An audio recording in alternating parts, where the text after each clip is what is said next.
Oi, já pensou como seria viver sempre fugindo? Tipo, sabendo que tem gente atrás de você e que você é o próximo da lista. É bem essa vibe que a gente sente nesses trechos de Eu Sou o Número 4. O que a gente tem aqui é basicamente um diário, né? Uma narração em primeira pessoa de alguém que, assim, claramente não é daqui. Ele tá escondido na terra, fugindo, e a nossa ideia hoje é fuçar nessa história. Tentar entender quem ele é, quais são as regras do jogo para ele sobreviver e que ameaça é essa que não larga do pé dele. É uma premissa bem forte, né? Ele é um de 9 jovens alienígenas do planeta Lorien. Eles tiveram que vazar para a Terra com os guardiões deles, os Sepans, porque o planeta foi, bom, destruído pelos Molgadorianos. E o plano inicial era esse: se infiltrar aqui, sabe? Viver como humanos até, quem sabe um dia, Lorien voltar a ser habitável. Uma ideia quase poética, né? Tá, ok, vamos abrir isso aí. O que tem de tão especial nessa fuga não é só correr e se esconder, parece que tem mais coisa, um sistema. Tem sim, totalmente. A chave de tudo é um encantamento, uma magia lórica, feita na hora que eles saíram de Lórien. Funciona assim de forma bem resumida. Eles só podem ser mortos na ordem. Número 1, depois o 2 e assim por diante até o 9. Só que tem um detalhe crucial.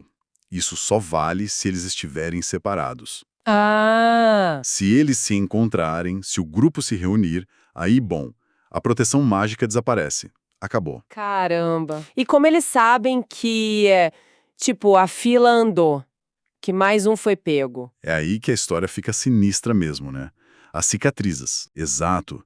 É quase um sistema de notificação biológico. Bem macabro.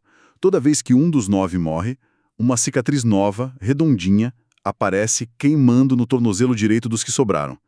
Imagina a dor e o pânico. É o aviso, mais um se foi e o próximo da lista está mais perto. E além dessas, tem uma outra cicatriz igualzinha, só que no tornozelo esquerdo. Essa apareceu quando o feitiço foi lançado lá em Lórien. É tipo um selo permanente dessa ligação deles. Nossa, e o narrador descreve a primeira cicatriz surgindo de um jeito muito forte. Ele tinha 9 anos, estava no Arizona, acordou gritando, a pele queimando. É o momento que a ameaça vira realidade, né? Os mogadorianos acharam eles aqui na Terra. Exato. E anos depois, na Flórida, vem a terceira cicatriz. Ele tá num barco e a dor é tão louca que a água em volta da perna dele ferve, e ele é o número 4. 3 já foram, ele é o próximo. Como é que se vive assim, com essa espada na cabeça? Então, acho que a palavra não é viver, é mais sobreviver, né? A consequência óbvia é essa vida anômade. Ele e o Sepan dele, o Henry, estão sempre se mudando. Não dá para fincar raiz. Estabilidade? Esquece. E o Henry? Qual o papel dele nisso tudo? Ele parece ser bem importante. O Henry é tudo. É o protetor, o estrategista, a figura paterna que restou. É ele que cuida da parte chata, da logística. Achar lugar isolado para morar, criar identidade falsa atrás de identidade falsa. Tipo Daniel Jonas, filho de programador. Isso. Passaporte, certidão, tudo. E ele administra a grana que eles trouxeram de Lórien, umas pedras preciosas que eles venderam aqui. Mas além disso, ele é o guardião da memória de Lórien e treina o número 4. Prepara ele para o que der e vier. Tem uma cena que me marcou muito, essa do ritual de queimar os documentos antigos antes de ir embora. E o pensamento dele, adeus Daniel, foi um prazer te conhecer. Nossa, isso mostra o peso emocional, né? Totalmente. É nunca poder ser ele mesmo, nunca criar laço. Ele até fala que sente falta do cheiro de algo podre da Flórida. Ficaram lá 9 meses, um recorde pra eles. Humaniza demais, né? Sem dúvida. Mostra que, apesar de ser alienígena e tal, a necessidade de pertencer, de ter uma identidade, é universal, né? E é interessante notar a dificuldade do Henry em se adaptar também. Chegou aqui com 40 anos, né? Manteve o sotaque lórico, que o pessoal acha que é francês. Ah, é verdade. E isso acaba marcando ele como diferente, dificulta a camuflagem. É uma tensãozinha ali entre o jovem que absorve mais fácil e o adulto que carrega o passado na voz. E aí eles vão para Paradise, Ohio. Que nome, hein? Irônico. Lá ele vira John Smith, tenta ir para a escola. Como é essa tentativa de ser normal com todo esse perigo rondando? É andar na corda bamba, né? Por um lado, tem aquele desejo adolescente de ser aceito, fazer amigos, quem sabe se apaixonar. Ele olha para os grupinhos da escola atletas, nerds, com aquela curiosidade de quem está de fora. Mas por outro, o segredo é tudo. Ele até inventa uma asma para não fazer esporte, porque né, a força e velocidade dele entregariam tudo rapidinho. Cada conversa, cada passo é calculado. E é nesse cenário que ele conhece duas pessoas que mexem com essa estrutura toda. O Sam e a Sarah. Exatamente. O Sam Goode, o garoto vidrado em OVNIs, teorias da conspiração. O pai dele sumiu e ele cismou com a abdução. Essa obsessão do Sam, que para todo mundo é esquisita, cria uma ponte com John, que sabe que ETs existem. É uma conexão inesperada. E a Sarah. E a Sarah Hart, a fotógrafa, bonita, popular, gentil. Ela representa tudo o que ele queria ter. Normalidade, beleza. Ele se sente atraído e isso complica demais a vida dele. Complica, porque ele começa a querer ficar, né? Exato. Essas conexões são o começo dele questionar essa vida de fugitivo eterno. Mas aí, bem quando ele tá quase se permitindo ter uma vida, algo acontece. Os poderes, os legados. O que é isso exatamente e como atrapalha mais ainda? Os legados são as habilidades especiais que os guards de Lórien herdam. São a grande esperança do povo deles, as armas para um dia, talvez, lutar contra os Mogadorianos. O primeiro legado do John que aparece é o Lumen. É a capacidade de criar luz e calor com as mãos. Muito calor. E junto vem resistência ao fogo. E a primeira vez que isso rola não é nada discreto, né? É numa briga com o ex da Sarah, o Mark James. Não mesmo. No meio da briga, estresse lá em cima, raiva, as mãos dele começam a queimar e brilhar. Forte, sem controle nenhum. Ele descreve tontura, pânico total. Perda de controle. Pro Henry, apesar do susto, é tipo, finalmente. É a confirmação de que o potencial tá ali, despertando. Mas pro John é mais um problema. Poder não é bom. A longo prazo, sim, claro. Mas no começo, esses legados são super instáveis, ligados demais com as emoções. Raiva, medo, nervoso, tudo pode fazer o poder disparar sem querer. Isso torna ele mais esquisito ainda, mais difícil de esconder. Entendi. Aprender a controlar o lumen e depois a telecinésia, mover coisas com a mente, vira mais um treino pesado para ele. E tem outra coisa. Os legados são sinalizadores para os inimigos. Os Mogadorianos sabem que esses poderes surgem na adolescência. Por isso, a caça aperta. Eles querem matar os guards antes que fiquem fortes demais. O despertar dos legados acelera o cronômetro. Caramba! Então, enquanto ele tá aprendendo a lidar com o poder estável, a ameaça aumentando, ele também tá se envolvendo mais com o pessoal de Paradise. Como ele lida com isso? Ele não lida muito bem. Esse é o ponto. É aí que mora o conflito dele. A amizade com o Sam fica forte, real, baseada até nos segredos que eles compartilham mesmo que o Sam não saiba de tudo. E o romance com a Sarah floresce, dá pra ele um gostinho de felicidade, de pertencimento que ele nunca teve.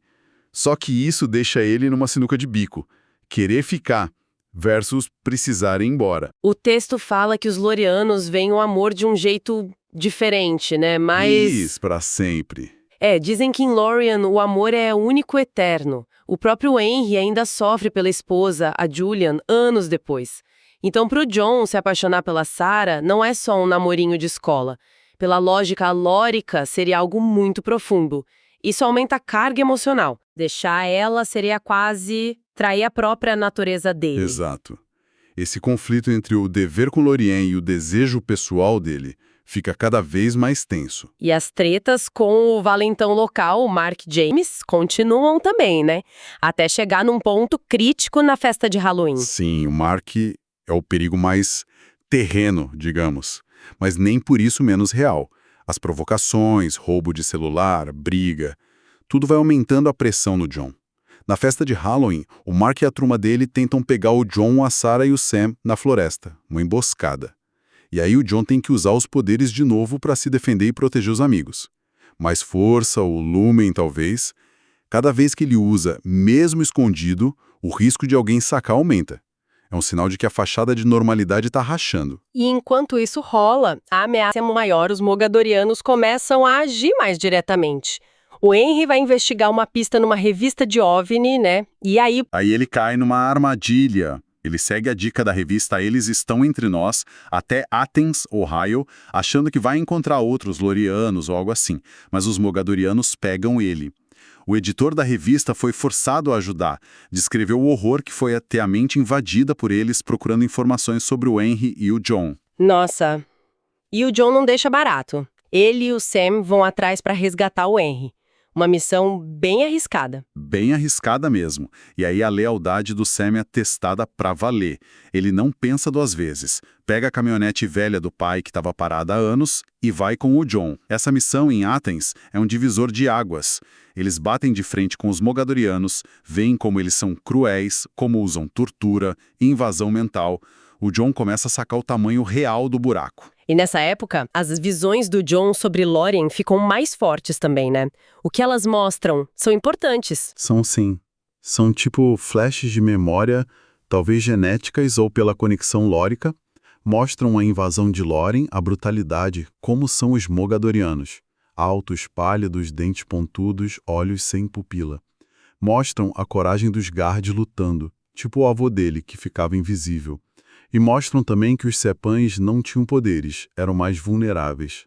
Tem uma visão bem doida de uma segunda nave saindo de Lorien soltando fogo. O Henry acha impossível no começo. Essas visões ligam o John ao passado, mas podem ter pistas para o futuro também. E o Henry explica por que os mogadorianos são assim, né? Não é só pelos Gords. Ele conta que o planeta deles, Mogadori, está destruído ecologicamente. Eles são conquistadores, sugam os recursos dos outros, fizeram isso com Lorien, e agora o Henry teme que a Terra seja a próxima. A caça aos Guards seria só o começo para limpar o terreno para uma invasão maior. Isso muda tudo para o John. A luta não é só por ele, pode ser pelo planeta inteiro. E toda essa tensão acumulada finalmente explode, numa festa na casa do Mark James. Tem um incêndio. Isso, o incêndio, que depois a gente descobre que não foi acidente. Foram os mogadorianos. Para salvar a Sarah, que está presa no andar de cima, o John usa tudo. Aberto, resistência ao fogo, super força, não dá mais para esconder. Ele salva ela e, ali no meio do caos, conta a verdade. Quem ele é. Caiu a máscara. E logo depois disso, o ataque. Os mogadorianos invadem Paradise. É guerra aberta. E aí surge a número 6. Quem é ela? A número 6 é outra gardilórica. Ela estava procurando John desde que o número 3 morreu. A chegada dela é, uau, bem na hora H, e ela já chega mostrando poderes incríveis. Controla o clima, faz tempestade, fica invisível, entra na luta com tudo. A chegada dela muda o jogo. O John não tá mais sozinho em termos de poder lórico, e a batalha na escola é grande mesmo, né? Com soldados, monstros. É o que os trechos descrevem. Uma luta desesperada. Corredor, campo de futebol. E não são só soldados mogadorianos. Eles trazem aquelas criaturas gigantes, horríveis, que o John viu nas visões de Lorien. Confirmando as visões e o perigo delas. Exato. A batalha é total, caótica, brutal. E no meio desse caos todo, acontece a maior perda pro John. O Henry, ele se joga na frente para proteger o John de uma espada mogadoriana. É ferido mortalmente. As últimas palavras dele são meio confusas, mas cheias de mistério e importância. Não foi por acaso. Paradise. Lê a carta. A arca, John. Você é legado. A única esperança. É o fim. Perdeu o mentor, o protetor, a única família que ele tinha. Nossa, e como a história continua depois disso? Da batalha, da morte do Henry? O John acorda dias depois, num hotel de beira de estrada.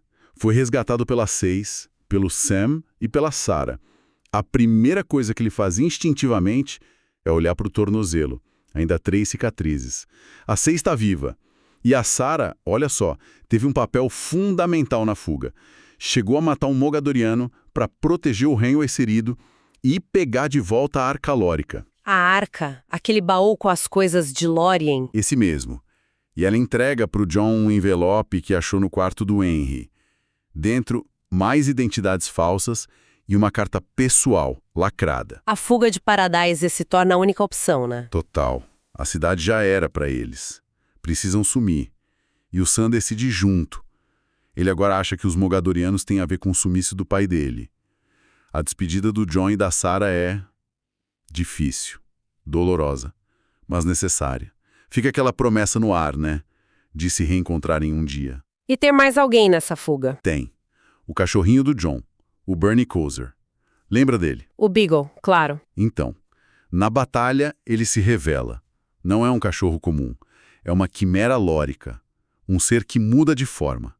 Tava ali o tempo todo, protegendo ele em silêncio. Que reviravolta. Pois é.